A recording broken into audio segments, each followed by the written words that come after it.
లేదా బాగా చదువుకోరా, రాత్రిపూట ఇడ్లీకి ఇంటికి రారా, ఇలాంటివన్నీ చెప్పినప్పుడు మా నాన్న ఏంటి బాగా నసదొబ్బుతున్నాడు, చేదస్తాం అనుకుంటాను, మా నాన్నకి సరిగ్గా తెలియదు అనుకుంటా బతకటం, అందుకని ఇలా అయిపోయాడు అనుకుంటాడు.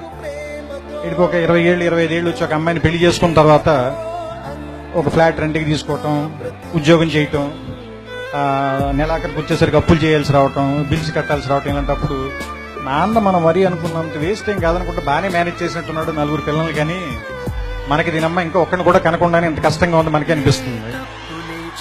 ఆ తర్వాత ఒక 35-40 దాటిన తర్వాత పిల్లలు కొంచెం పెద్దవాళ్ళు అవుతుంటే స్కూల్ ఫీజులు, ఆ తర్వాత వాళ్ళకి ఏదైనా ఒంట్లో బాగున్నప్పుడు రాత్రిపూట హాస్పిటల్కి పరిగెత్తటాలు, ఏదైనా ఒక కష్టం వస్తే డబ్బుల కోసం ఎత్తుక్కోవటాలు, ఇలాంటప్పుడు నాన్న గుర్తుంచి కళ్ళల్లో నీళ్లు వస్తాయి. ఈ బాబు ఇన్ని కష్టాలు పడి మన అందరినీ పెంచి ఇక్కడ దాకా తీసుకొచ్చాడని.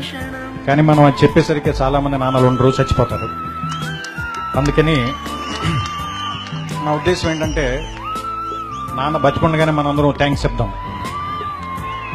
మన భారతీయులందరికీ కూడా ఒక డే అనే దాని మీద పెద్ద నమ్మకం లేదు. ప్రేమని ఫిబ్రవరి 14 మాత్రమే ప్రేమించి ఆ తర్వాత ఆడపిల్లని చంపేద్దాం, వాళ్ళ మీద యాసిడ్ పూసేద్దాం, అలా కాకుండా జీవితాంతం ఆడపిల్లని ప్రేమిద్దాం, తప్పేం లేదు.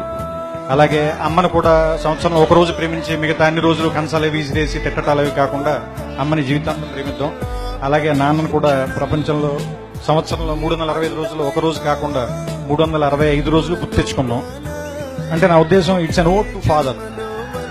ఎందుకంటే ఫాదర్స్ సరిగ్గా గుర్తింపు లేకుండా మిగిలిపోయిన ఒక పాత్ర అనిపిస్తుంది నాకు, కావ్యాల్లో కానీ నాటకాల్లో కానీ సినిమాల్లో కానీ. అంటే అమ్మని డ్రమటైజ్ చేసినంతగా మనం ఫాదర్ని ప్రపంచం ముందుకు ఎక్కువ చూపించలేకపోయామా అని అనిపిస్తుంది. కానీ ఫాదర్ నుంచే కదా మనం వారసత్వం కూడా తీసుకుంటాం. ఫాదర్ ఇచ్చే డబ్బులు కాదు, ఫాదర్ ఇచ్చే పేరుని తీసుకుని ముందుకెళ్తాం. ఫలానా వాళ్ళ అబ్బాయి ఇతను, ఫలానా వాళ్ళ మనవడు ఇతను, లేదా ఫలానా ఫ్యామిలీ నుంచి వచ్చాడు ఇతను.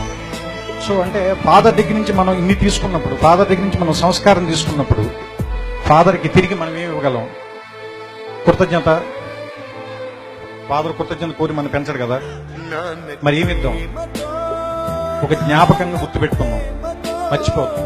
చిన్నప్పుడు ఆయన భుజాల మీదే నుంచుని ప్రపంచాన్ని చూస్తాం, ఆయన వేలు పట్టుకుని నడక నేర్చుకుంటాం, ఆయన ఒళ్ళో కూర్చుని చదవటం నేర్చుకుంటాం, ఆయన ఒళ్ళో కూర్చుని ప్రపంచాన్ని చూడటం నేర్చుకుంటాం. ఆయనతో పాటే ఆయన స్కూటర్ డ్రైవ్ చేస్తుంటే ఆయన ముందు నుంచుంటాం, ప్రపంచం మొత్తం మనమే గెలుస్తున్నాం అనుకుంటాం. ఆయన వెళ్ళిపోయిన తర్వాత ఒంటరిగా ఉన్నామని ఇప్పుడు అనుకోద్దు. మన వెనకాల కనపడిన ఒక నీడలాగా నాన్న ఇప్పుడు మనతోనే ఉంటాడు. ఇది చెప్పడం ఈ సినిమాలో నా ఉద్దేశం.